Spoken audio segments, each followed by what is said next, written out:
Estamos de volta com mais um bloco do programa Direito da Gente. Hoje vamos falar sobre terceirização.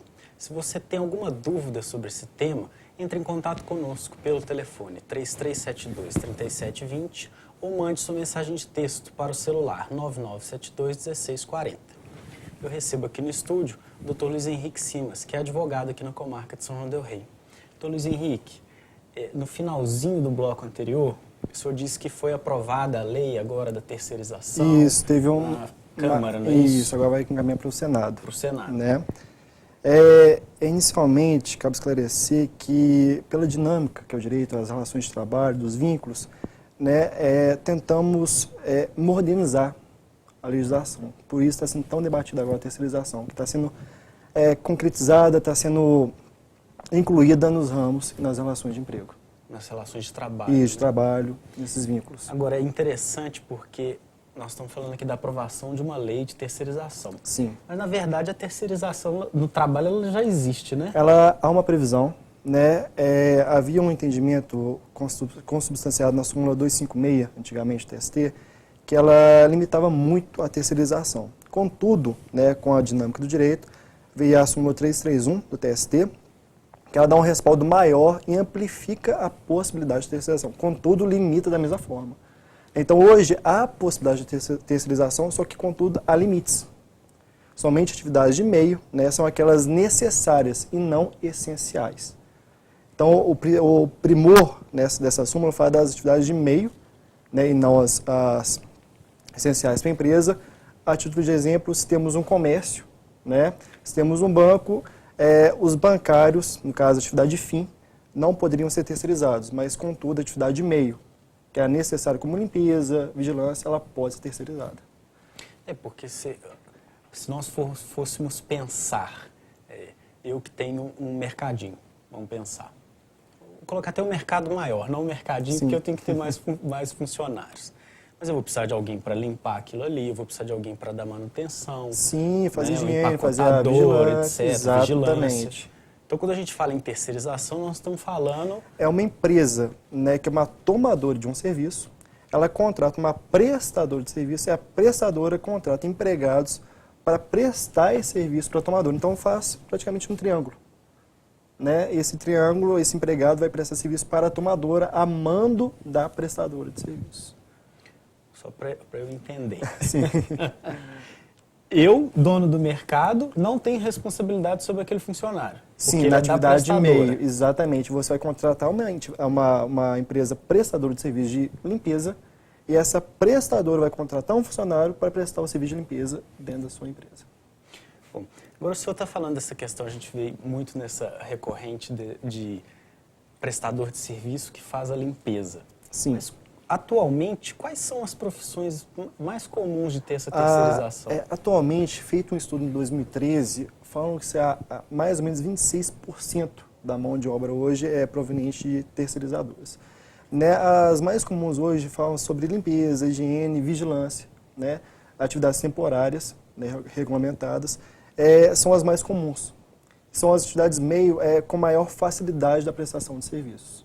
É como a gente vê, né? Às vezes você vai no fórum ou na agência do INSS, aí o porteiro Sim, não é um empregado do INSS. Pessoa. A gente pode fazer um quadro comparativo né, para o telespectador perceber um pouco.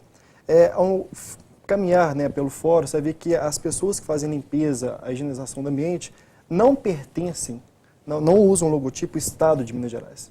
Elas pertencem a uma prestadora de serviço. Do mesmo exemplo, o Banco do Brasil, as pessoas que fazem a vigilância, a Justiça do Trabalho, o Ministério Público. Então, o Estado, muitas vezes a União, ela pode contratar uma prestadora de serviço para aqueles serviços necessários e não essenciais. Bom, doutor Luiz Henrique, o senhor já tocou num ponto fundamental antes de ter a aprovação dessa lei, que é a questão da terceirização, como ela funciona hoje. Sim. Ela é vedada, não é? Quais são os limites? Olha, há uma limitação. Vedação não existe, há uma limitação. Essa limitação, ela corresponde à terceirização né, como a gente já falou, na prestação de serviços não essenciais, né, atividade de meio. Essa empresa, ela responde, né, a prestadora de serviço, ela responde também pela terceirização E ela hoje ela é um pouco mitigada, ela é limitada. E o projeto de lei ela visa ampliar essa terceirização, passando do serviço essencial ao necessário e até ao complementar. Né? Então, visa ampliar essa terceirização. Então, assim, há prejuízos, mas há benefícios também. Então, hoje, em que pese mitigada, pode ser sim feita a terceirização. Contudo, ela é limitada ao tipo de serviço, né, e ao órgão que é feito. Como o senhor deu o exemplo, o banco, então, não pode contratar um bancário terceirizado. Exatamente. Ele pode contratar, porque o bancário seria a atividade fim. Atividade fim do banco, né? Fim. Então, esse fato de contratar para atividade fim, às vezes é um pouco perigoso. Né? Pode gerar alguns benefícios, mas há alguns contras muito pesados contra esse fato. Então, para atividade fim, não é permitido. Bom, agora pensando na terceirização como ela acontece hoje, por exemplo, o vigia do INSS. Sim.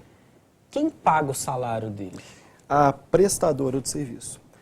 O que acontece? Hoje, quando não há subordinação, né, não há pessoalidade, não se cria qualquer vínculo entre o empregado e a tomadora, mas, contudo, somente a prestadora de serviço. A prestadora que faz o pagamento, que faz o recolhimento, que paga todas, né, as taxas trabalhistas desse empregado. Né? A tomadora de serviço ela tem que fiscalizar, para não cair na culpa de vigilância da prestação de serviço. Então, hoje, o pagamento é feito pela prestadora e não pela tomadora. Agora, um funcionário do INSS pode, por exemplo, virar para esse porteiro, para esse vigia e falar assim, você está fazendo, um gerente do INSS, enfim, quem esteja esse cargo de comando, pode falar assim, você está fazendo isso errado, você tem que cumprir esse horário, fazer isso. Isso é interessante, porque a partir do momento que a tomadora de serviço começa a dar ordens de subordinação, começa a entrar nesse caráter da pessoalidade do serviço, cria-se esse vínculo entre o empregado e diretamente a tomadora. Então, esse triângulo ele fica mais fortalecido e deixa a prestadora e a tomadora em caráter similar de responsabilidade. Atualmente, né? Isso, atualmente. Então, assim, com esse fato, a partir do momento que há subordinação, que há pessoalidade, isso faz com que o empregado possa reconhecer um vínculo junto à tomadora de serviço. Junto à tomadora. Isso. Seria o caso desse vigia do INSS virar um servidor público. Sim, é um pouco... É um exemplo porque a administração pública é exceção. A respeito de concurso, a respeito de licitação, só que esse que é o problema desse projeto de lei. Porque ao modo que amplia, ele tenta desfocar alguns direitos, tenta retrair outros, tenta ampliar outros, mas eu acho que visa muito o modo econômico para os empresários, em deficiência do trabalhador. Se fosse só para a gente arrematar, um vigia, por exemplo, do Banco do Brasil, ou de um banco privado, né? Enfim, aí ele poderia tentar se equiparar, se ele recebesse ordens, né? Olha só, se a tomadora tivesse contratado diretamente um vigia, né? Esse vigia da tomadora recebe R$2.000. Contudo, ela contrata uma prestadora de serviço para contratar outros mais 2 vigias. Se a tomadora começa a dar ordem, os vigias da prestadora de serviço, esses vigias podem pedir a equiparação salarial, de quadro, de horário, a esse vigia da tomadora de serviço. Então, assim, é um grande problema. Bom, nós vamos continuar conversando sobre isso, mas nós vamos para um rápido intervalo agora, doutor. E se você tem alguma dúvida sobre esse tema terceirização no trabalho, entre em contato conosco pelo telefone 3372-3720 ou mande sua mensagem de texto para o celular 9972-1640. Eu volto já, não saia daí.